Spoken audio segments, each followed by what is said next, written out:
1989년 11월 9일 마침내 베를린 장벽이 무너지고 독일은 통일되었습니다. 이때 허물어진 장벽은 바로 분단 국가가 통일을 하는 상징이 되었습니다. 그래서 허물어진 장벽은 관광지로 꾸미는 데 쓰이거나 다른 여러 나라로 이전되었습니다. 베를린 장벽의 부속품이 통일이 상징이라면 우리나라에도 당연히 있어야 합니다. 과연 우리나라에 베를린 장벽이 있을까요? 네, 당연히 있습니다. 그런데 아마 대부분의 국민들은 이 사실을 잘 모르고 있을 것입니다. 사실은 저도 안 지가 얼마 되지 않습니다. 2005년 10월 이명박 서울시장은 베를린 장벽 세판과 베를린의 상징인 곰 조각을 독일에서 공수해 와서 바로 이 자리에 설치하고 베를린 광장이라고 이름을 붙였습니다. 이 자리는 서울 청계천 2가이고 시기는 청계천 준공 시점이었습니다. 이 장벽을 설치한 의미는 독일의 통일을 본받고 우리도 통일을 절실하게 한번 생각해보자는 의미가 있었을 것입니다. 그런데 왜 그 설치 장소가 청계천이어야 했을까요? 여기서 한참을 기다려봐도 아무도 여기를 쳐다보는 사람은 없습니다. 그도 그럴 것이 길거리에 맨바닥에 좌대도 없이 그냥 세워둔 콘크리트가 베를린 장벽으로 인식할 이유가 없습니다. 오직 여기에 있는 작은 설명판을 보아야만 하는데 누가 이 더운 날 가던 길을 멈추고 설명판을 읽을 사람이 있을까요? 지나는 사람은 저게 뭐지? 공사하다 남은 콘크리트가 왜 저기에 있지? 하는 정도입니다. 설령 통일의 상징인 베를린 장벽이 있다는 것을 알았다 해도 통일과 청계천은 아무 관련이 없습니다. 그러고 보니 저도 이전에 이 장벽을 본 적이 있지만은 저도 그냥 그렇게 지나쳤던 것 같습니다. 이것은 비싼 돈 들여서 이 중요한 문화유산을 가져다 놓고 그냥 방치한 것입니다. 볼 사람은 보겠지 하고 냅둬버린 것입니다. 2018년 10월 25일 인터넷에 누군가가 쓴 다음과 같은 반성문이 올라왔습니다.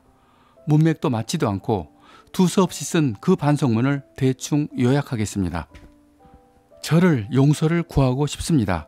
어려움에서 벗어나 성공하고 싶은 목이 말랐기 때문에, 그리고 성공이란 단어에 눈이 멀었고 저를 알고 싶은 이유도 있었습니다.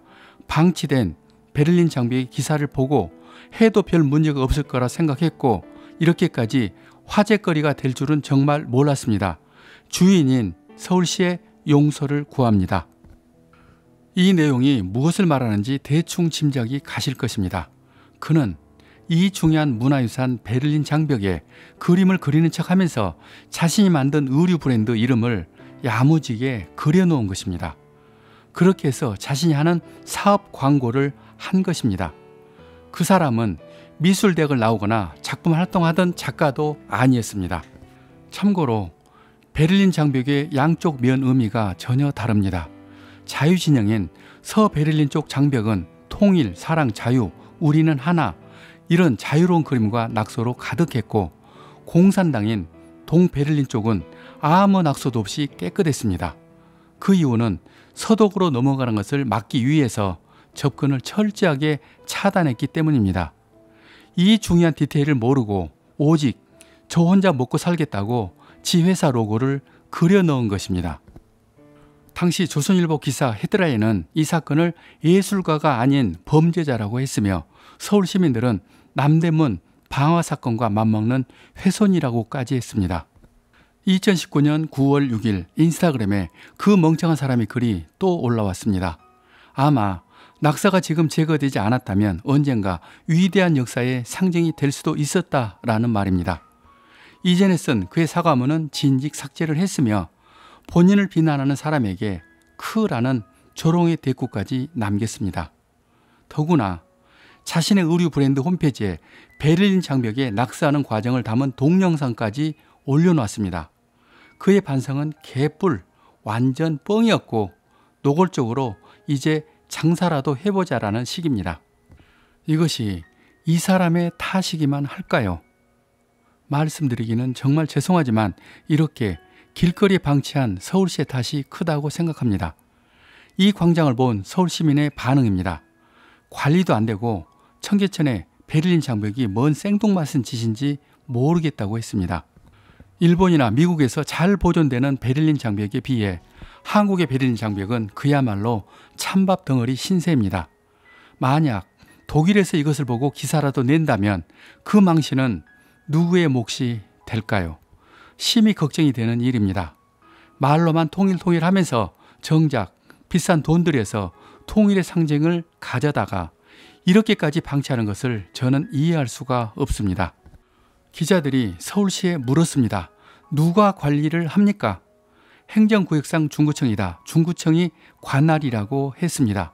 또 중구청이 물어보면 베를린 광장 바로 옆 빌딩에서 관리합니다. 라고 서로 책임을 떠넘기고 있습니다. 이것은 설치 장소 선정이 처음부터 잘못된 것입니다. 도심에는 설치물이 많고 광고, 간판 등등 시선이 복잡해서 아무도 여기를 쳐다보지 않습니다. 베를린 장벽은 분단 국가의 통일을 상징하는 중요한 문화유산입니다. 그래서 신미성보다는 상징성이 더 중요하기 때문에 넓은 잔디 광장에 설치를 해야 폼이 납니다. 제가 생각하는 적절한 장소는 파주 평화누리공원이나 파주에서 미군 무대가 이전한 자리에 들어선다는 평화공원이 적절한 장소입니다. 그런 장소에 약 40cm 화강석 좌대를 깔고 그 위에 설치하며 조명까지 해주면 그 누구도 함부로 훼손하지 못합니다. 오히려 포토존이 돼서 더 사랑받게 될 것입니다. 깨진 유리창 이론이 여기에도 적용됩니다. 누군가 낙서를 하면 또 다른 사람이 낙서를 하고 쉽게 훼손하게 됩니다.